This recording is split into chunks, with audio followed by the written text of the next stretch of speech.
Hello, welcome back. So I am SkavenDan, and this is a new mic. First, you might notice, well, not mic, but mic arm. And we're going to try and go through all the races super fast because there's actually a sale on Total War Warhammer.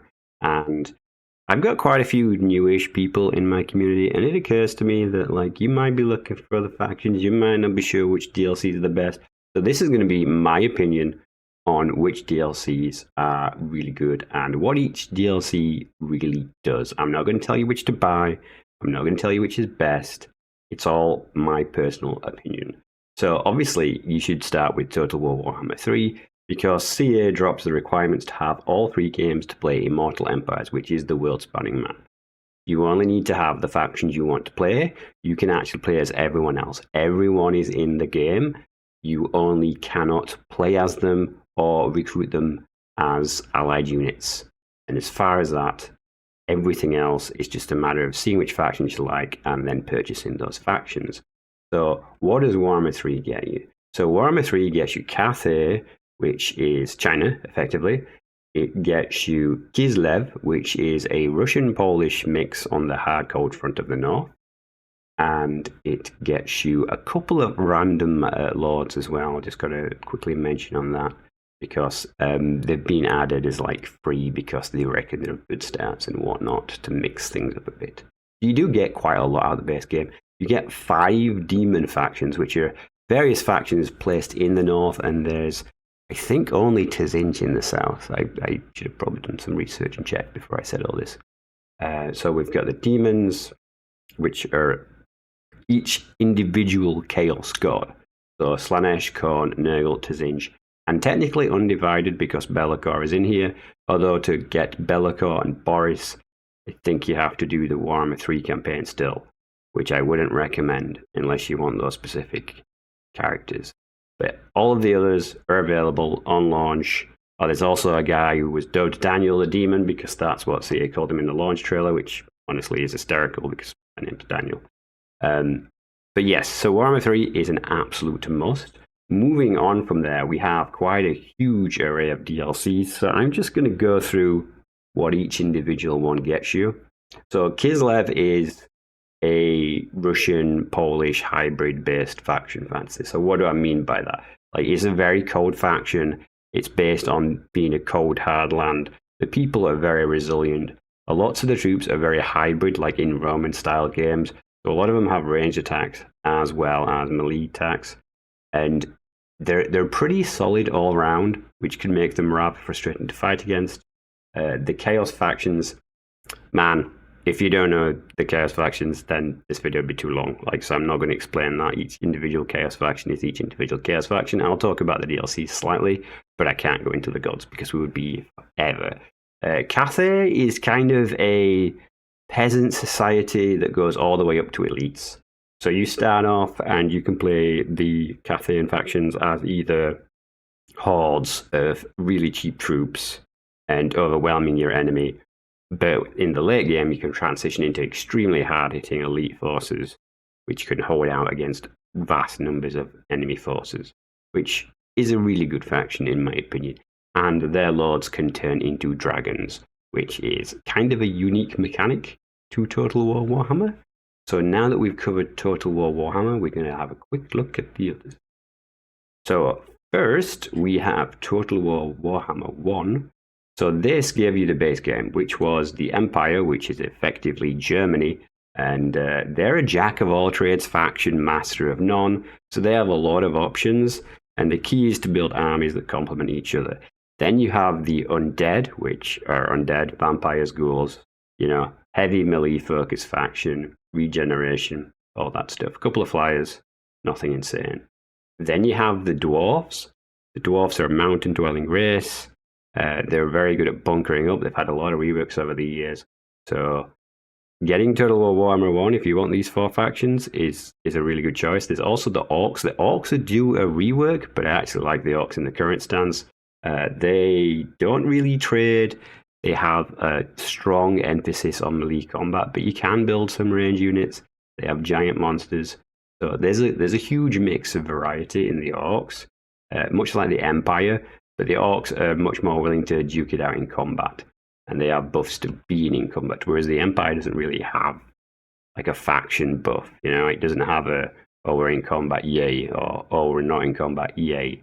It's you've got to decide what you want from your army and build that way, and it can progress as you progress through the campaign and unlock better units. Okay, so that's Warhammer 1 covered in Warhammer 3. So for Warhammer, I just close the wrong tab. No. Okay. Oh, I might have closed the home tab, which is fine. So Warhammer 2 introduced the High Elves, which are your typical elves with goody-goody intentions, and they want to save the world and high magic. And they have the evil counterparts, the Dark Elves, who are kind of not wanting to destroy the world, but they've been wronged. So they want revenge on the High Elves, basically. So they're trying to sabotage them effectively, which, I mean, if we got into the lore, this would be a 20-hour video of me ranting how people constantly contradict what they actually want. But anyway, that's life, right? So the High Elves are very good at holding the line. They offer some amazing range units, and they have some really good combat troops. Honestly, they're a really good faction, and they're really solid. And you can play politics with them as well. They have politics mechanics, which allow them to influence other factions, either to like them or to hate them. You can turn people against people and such, which is really nice. The Dark Elves have a slavery mechanic, which allows you to use slaves to level up structures and to boost your economy. But other than that, the two are kind of samey, but not. It's a nice way to represent two factions that are effectively the same, but in completely different lights. One's leaning towards dark, one towards light. And then you have the Skaven and the Lizardmen. Now, if you watch the channel for any amount of time, you should know about the Skaven. But the base game doesn't get you many of the range units. You've got to be aware. If you just buy Total War Warhammer 2, all you're really going to get in terms of range units is slingers and warp fire throwers and catapults and cannons. They don't get Jezzails, they don't get rattling guns. For all that stuff, you need the Icky Claw DLC. But they are a really good faction, in my opinion, obviously. It's my entire channel is based around it. And on top of that, we have the Lizardmen. Now, Lizardmen were actually my first faction in Warhammer. Fun fact for you all. They are extremely stubborn people that don't really believe in change and believe in the will of their gods. So you can build extremely strong frontline troops, which go kind of berserk rather than run away. And then on top of that, you can have their agile skink counterparts, which can do a vast range shooting army. And they're not terribly long-winded. So like you've got a kite and you stealth to get shots on things and make sure you're in on that. But they also have dinosaurs.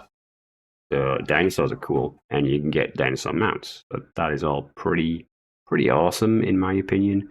You don't need Warhammer 1 and 2. I'm just explaining what each faction you get from it so that you know. Because that is a big crux of all of this. It's what you actually need. So if you're interested in those, if you're interested in the Lizardmen or the Skaven, you probably want to get Warhammer 2. If you're interested in the High Elves, the Dark Elves, you probably want to get Warhammer 2. If you're interested in the Dwarfs, you probably want to get Warhammer 1. Although there are a significant amount of lords you can get for free, but we're going to talk about that in a bit. So next on the list is Warriors of Chaos. Do I think that this DLC is worth it? Oh, they've had a bit of a rework, and they're a lot better than they used to be, but these guys are kind of the vanilla bad guys from game one, right? The price reflects it. It's $2.99 in GDP, which is pretty low because it's really old right now. They're still solid because they have been updated, and Sigval, of anyone really, and Kolak are solid lords. Even Archeon is pretty good. I don't think there's actually still here of him somewhere. But yeah, they're solid lord picks. If you like evil factions that come down from the north and fight people, they are massively melee focused. So you're going to have to do melee combat. If you're not really into melee combat, then you don't want to get Warriors of Chaos, full stop. Like it's their entire thing. It's all about melee combat. Next, we have Call of the Beastmen. Now, the Beastmen are another Chaos faction that are mostly melee combat, but they're kind of a hybrid skirmish faction. Oh my, the DLC is still at mixed reviews. I don't particularly rate this faction, and people don't like watching you stream Beastmen. It's just a random fact. They do play very differently to the other factions, however, so I give them props for that. I do like it when games have factions that play very different from one another, because it gives you the variety and the depth to actually go and play a campaign a different way. But I would not recommend this DLC. Okay, then we have the Grim and the Grave. So this is a DLC which gave you 2 extra legendary lords, as you can see in the image. You got a guy that represents the Church of Sigmar, who is an Imperium faction. So if you want these guys, you probably want to pick up Warhammer 1 as well. And it gives you some extra units for the Imperium faction of man. The Grim bit is a Necromancer. So he adds some to the Undead, and you get various. I believe this is where they introduced the Vargulf Lord. Vargulf Lord, is he called a Vargulf? I mean, the Vargulf's the unit. I'm probably saying this entirely wrong right now. But anyway, he is a solid Lord on a different kind of mount that you couldn't have before. So it added more unit variants. So if you're into this faction, like I'd probably pick up Warhammer 1 first. Play as the Empire, play as the Undead, decide if you like them, and then you can pick up this DLC if you decide you want the extra unit. Okay, then we have the King and the Warlord. Now, this focuses around a story-based campaign mechanic where you're trying to take back Carricate Peaks. The dwarf is basically the dwarf from the Hobbit films. Basically, he's lost his home, he's trying to get it back. He's trying to rally other dwarves for support, and that's what you have to do. So you can build armies, and you can still do all that stuff, but like he does it at a very slow exponential cost. So you have to kind of get back. Now, some people will argue you should rush it and just get back there soon, and it's the best way to do it. And not, you'll find guys like that if you look around YouTube. Skarsnik is a sneaky goblin warlord. I really like Skarsnik because Skarsnik represents trickery and being cunning, and actually using intelligence rather than just brute force. He has a wide variety of troops, but he also buffs goblin troops way more than anyone else. And he will actually buff, if you invest in those skill points, you can buff goblins to be better than orcs, which is probably one of the reasons they're getting a rework, because it's not really something that should be possible on a faction level. Like, it's good to have it. It's nice for just him, but orcs are supposed to be stronger. That's just fact, and they're really not as it currently stands. Okay, then you have the realm of the Wood Elves. So the Wood Elves are kind of the OG elves that didn't forsake their land. They refused to leave and return to Ulthuan with the High Elves when the war happened between the High Elves and the Dark Elves and the Wood Elves and the Dwarfs. So they stayed in Athaloran. So they have become like one with the forest. So there's spirit units, tree men, such things. They are very heavily skirmish and ranged shooty faction. The Wood Elves are pretty good. It's a good DLC. You have a different mechanic. You can build tall and just protect the tree as your objective, rather than actually doing any kind of paint the map, which is what most factions do. So they play in a very different way. I definitely recommend this if you like shooting factions and skirmishing. There is another Lord where you can play the Wood Elves as a more combat-focused. So we'll cover that when we actually get to that specific DLC. But for the price, I think it's good content. And they can teleport between woods, which means you don't have to travel the world, which can be quite arduous. Okay, then we have Norsca. Norsca is a faction just above the Empire, aka, the German faction. And it's based basically on North mythology and monsters kind of thing. These are guys who were exiled from the Empire for one reason or another, or they just left because they didn't want to follow the will of the Empire, or they felt the call of chaos and decided that they'd rather take the chances in the Northland. Is this a good DLC? Not really. People keep advocating for a rework, and I can understand why, but honestly, at this point, they've had so many reworks, and it's been resold so many times because it has had like 3 reworks. I don't think it's worth another rework, so I don't think that spending £4 on it now is going to see a return on investment. I don't see them actually being, updated again to be even better because they've just had so much attention and they're probably at their max sale capacity right now. No one's going to buy this again, most likely. So the return on investment on reworking this faction would be extremely low, which is a little sad because there's still more they could do with Norsca and the Norscan tribes. But it is what it is. You've got to be pragmatic about a lot of this stuff sometimes. So that brings us to Rise of the Tomb Kings. So have you ever watched a mummy film? Because that's basically these guys. This is, I would say, heavily inspired by the Mummy. So basically, the Tomb Kings are undead vampires. They work in a very different way to normal factions in that you don't pay for any troops. So if you like the whole meat grinder aesthetic of just churning out armies and sending them to their doom because you don't care, this is the faction for you because you literally don't care. All you got to do is build up your cities at money cost and make it so that you can actually expand those so that you can actually build armies rapidly. And it doesn't matter. You can just YOLO your armies and have a laugh and paint the map. It's quite refreshing. Each lord starts in very different locations, really. So you get 3. You get 1 in basically North America, where the Dark Elves are. You get 1 to the east of the Tomb King area, which is like the desert, which is like Africa. And then you get 1 to the west of the same place. And then you get 1 in the middle. So like let's just go like west to east. So on the west, you have Arkan the Black, who was Nagash's buddy. He's a Tomb King, but he's a bad Tomb King. So he's technically evil, and he's friends with the vampires. So if you like the vampires and you want to add some vampire units, or you want to get vampire friends, like this is the faction for you. Cetra the Imperishable starts in the middle because he is the king. Effectively, he is the high ruler of Cathay. I wanted to say that. I want to say Kislev. Not Kislev, it's not Cathay. It's Nehikara. Is it Nehikara? I'm losing my mind. In the desert, anyway, he's the high ruler. Cetra does not serve. He is the one king.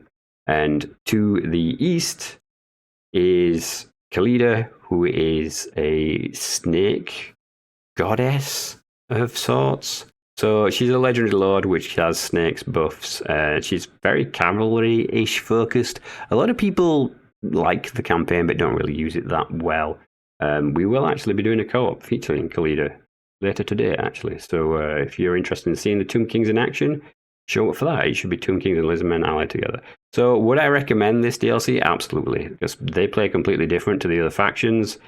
It's a different way. Like, you have to invest in time to expand your armies, which makes having more troops more affordable. But since, you can YOLO your armies, it's understandable, really.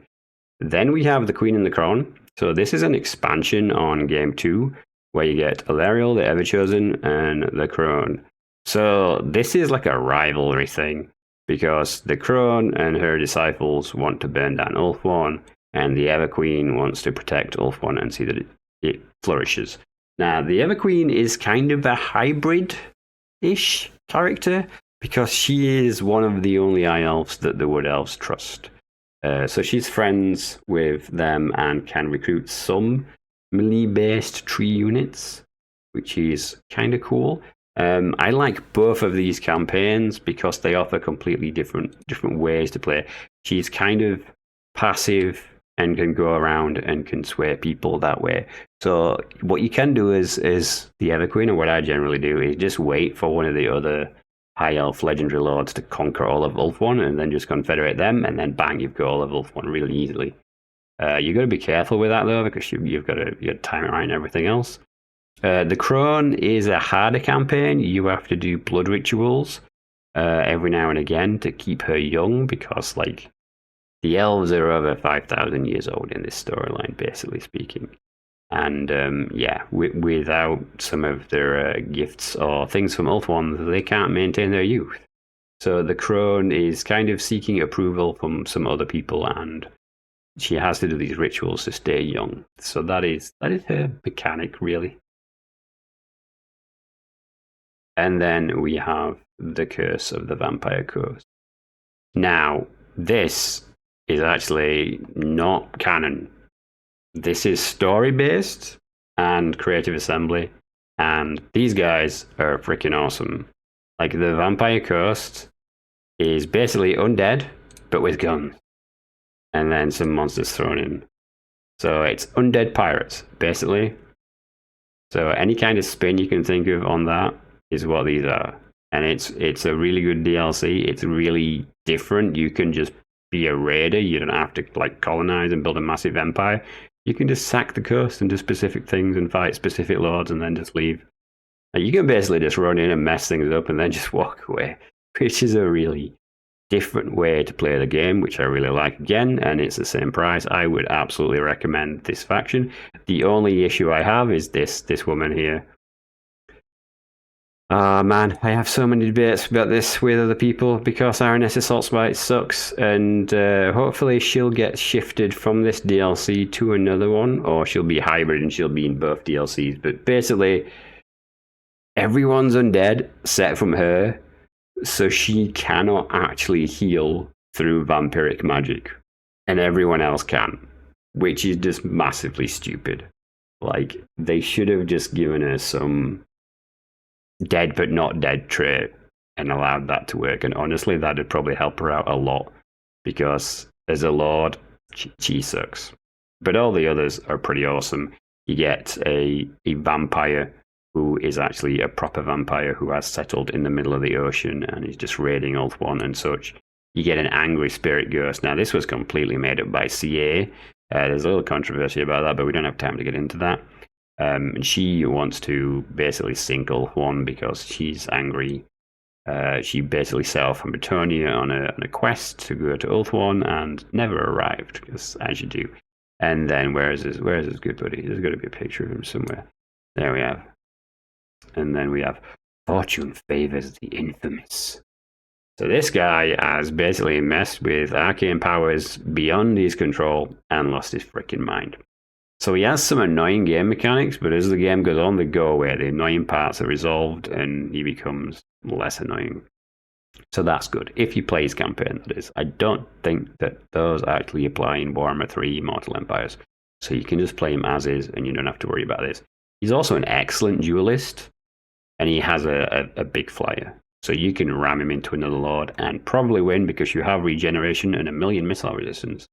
But he's really cool. Where's the other one? Let's do him now. This one.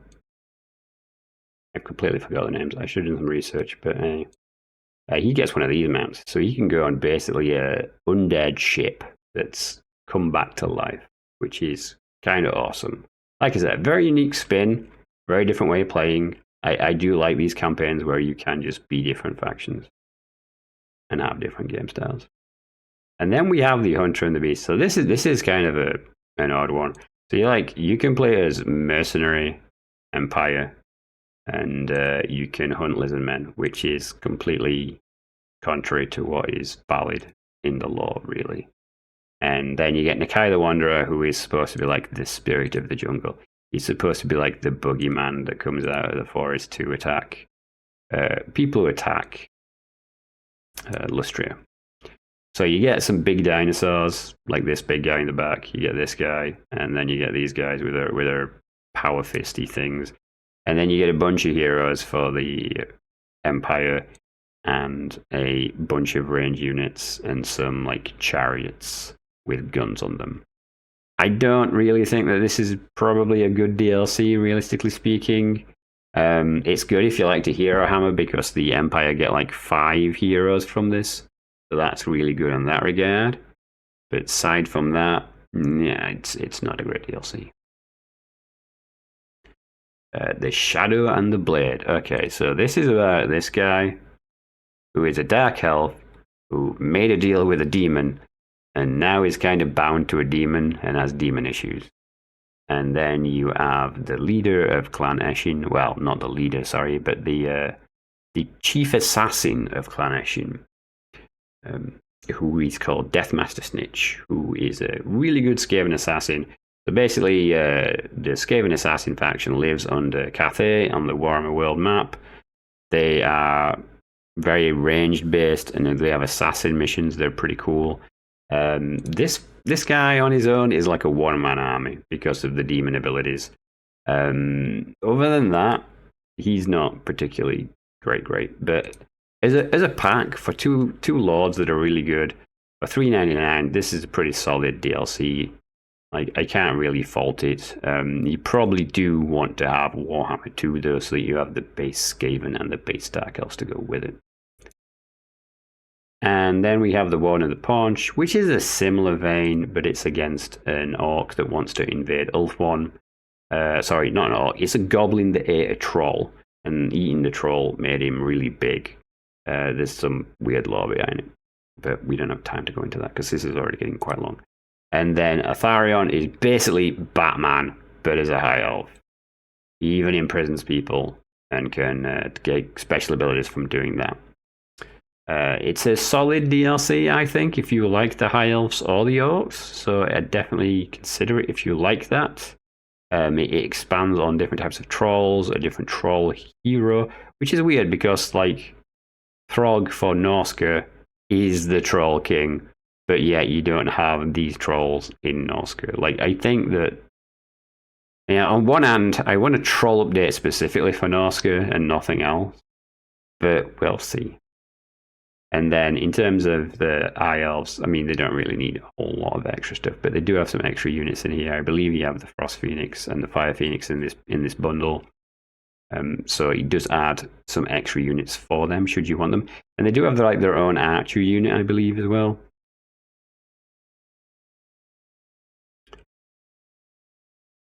Did I happen that twice? Okay. And then we have the Twisted and Twilight. So this is a pair of twins that ride a dragon for the Wood Elves and Throt the Unclean for the Skaven, who lives in the Hell Pit. And this is basically a versus campaign in Warhammer 2, but you can play these both in Warhammer 3. The Twisted and Twilight, basically the Wood Elves are in the North America-ish area / where the Dark Elves are.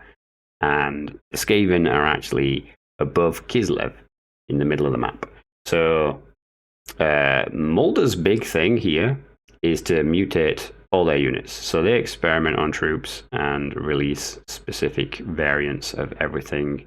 It's quite interesting because there's like 10 options you can give each one, right? But every time you give them a mutation, there's a chance of it backfiring and them getting a negative perk. So there's kind of a balance to it, and you can only get so many at once.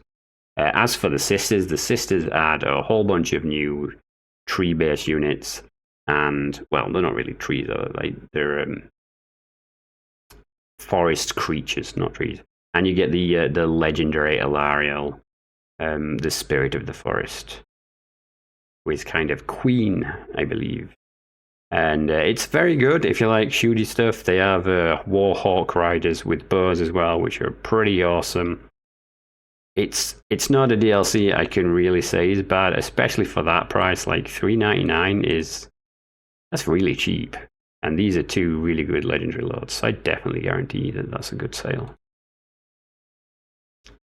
Silence and the Fury. So this is Lizardmen versus Beastmen. So this gives you a Lizardmen that can teleport around the map and build under cities, under every territory, not just your own.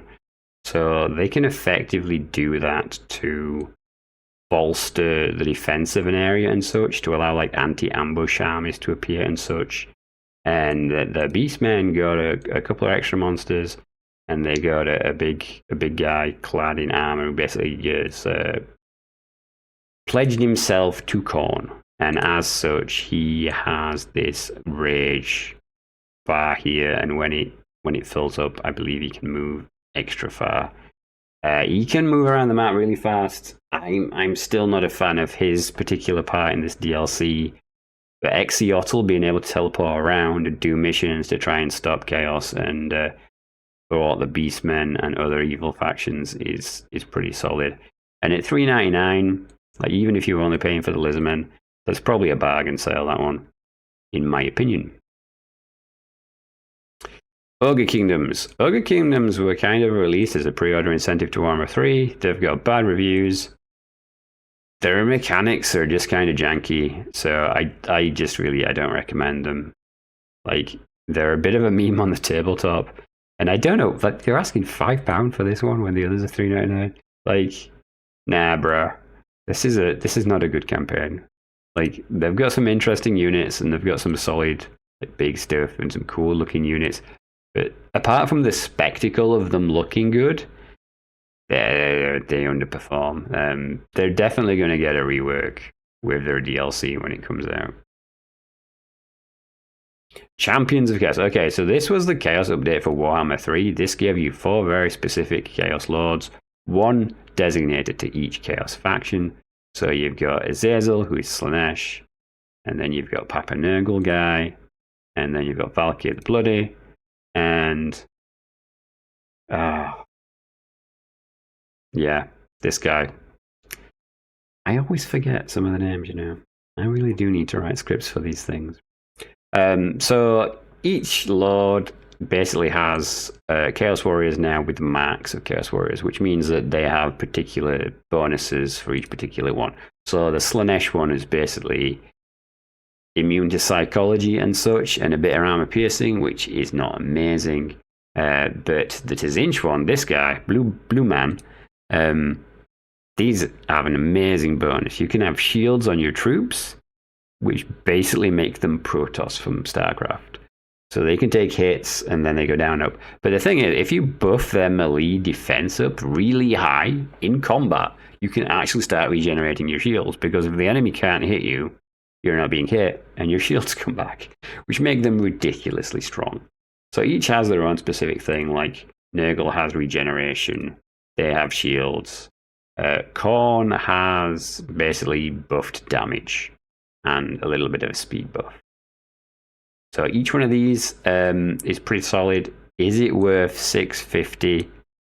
I'm not really sure. If you're new to the game, you maybe want to pick up one of the others first, realistically speaking, because this is another very combat-focused army. All they're doing is basically buffing them in very specific ways. If you really like the way that Chaos Warriors are, or if you fought against them, then maybe. But off the bat, probably not recommend that one. Chaos Dwarfs. Now, Chaos Dwarfs is a very interesting one because they took a lot of mechanics from other factions and reworked them into the Chaos Dwarfs, which makes the Chaos Dwarfs a very strong and powerful faction. They have the ability to basically trade resources, and then on top of that, to channel bonuses into specific troops. But you also have to like spend points to unlock troops, so you can only get so many Chaos Dwarfs to start with. I did a Chaos Dwarfs only stream where we just use Chaos Dwarfs, because else you're forced to rely on Gobnars. Gobnars are a hybrid kind of goblin. They kind of, lore-wise, are not very reliable, but you wouldn't betray the Chaos Dwarfs because they're doing unspeakable things to you. And Gobnars are kind of spineless and opportunistic. So they're all about fire magic. Think Dwarfs and Balrogs and that kind of thing. They have a metric ton of weapons teams. They have a metric ton of range units. They have Goblins for creep infantry, and then they have the Chaos Dwarfs themselves for hard-hitting infantry. So they have a bit of everything, so they're pretty solid. 13 for this DLC is probably a bit expensive, but if you like all the stuff I just mentioned, then you'll probably really love this DLC. It's definitely one I recommend. Just the price is probably a bit high for some people, with so many others being so cheap. Okay. And then we have Shadows of Change. Okay. So Shadows of Change was a weird DLC that Sia released in a weird format. I'm just going to flat out say it, that I don't like this DLC. And it's expensive. You get a dude that can pretend to be other people, who has a campaign mechanic where you really struggle to lose the campaign, which to me isn't fun. If you can never fail, then it kind of robs you of some of the challenge. So I like hard games personally.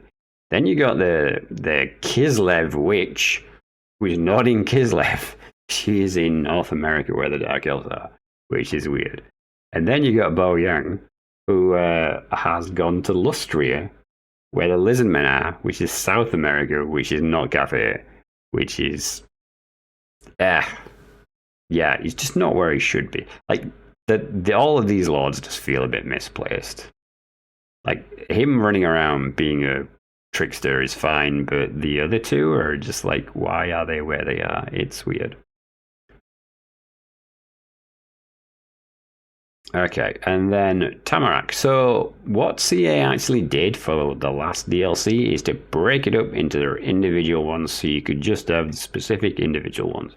So this is another Nurgle Warrior of Chaos Lord who has a couple of extra units. You can see they've only put a couple of units in here. And he's basically a parasite that has infested an Owen's body. And he has a rather cool campaign.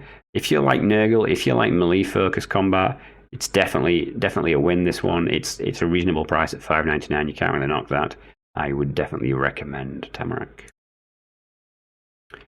Malachi Mackison is a story-based thing, because in the tabletop you never really got this. A lot of stuff like this is kind of mentioned and leaned into the war, but it's never actually portrayed in the tabletop, and it's never actually fully explored, I suppose is the way to put it.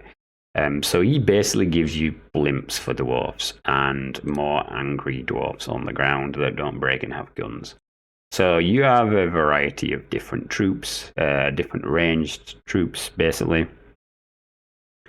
and one melee troop, and that is an extension of the dwarfs. So if you don't already have all the dwarf DLC, then you don't want to get this. But if you do have all the other dwarf DLC and you like dwarfs, then you probably want to get this because it adds a lot of firepower.